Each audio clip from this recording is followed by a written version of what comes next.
మనని రక్షించేది ప్రాణశక్తి. అదే ప్రాణశక్తి రూపం మారిందంటే రోగం అనేటువంటి విధంగా మారి మనని భక్షిస్తుంది.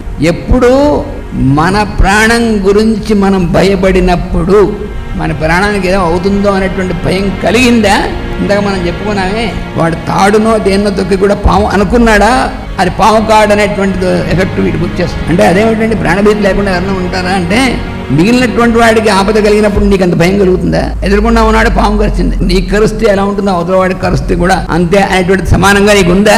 ఉండదు. నీకు కలిగినప్పుడు ఉంటుంది. అలా ఉన్నటువంటి వాళ్ళకి అవతల నుంచి వచ్చేటువంటి అస్త్రం కానీ లేదా కోవిడ్ కానీ ఏమైనా సరే ఇంకా అది వీళ్ళ ప్రవేశించి ఎఫెక్ట్ కాకముందే వీళ్ళలో అటువంటి ప్రాణశక్తే మారిపోయి అదే వీడిని ధ్వంసం చేయాలి. ఇది 100% సైంటిఫిక్ ఫ్యాక్ట్.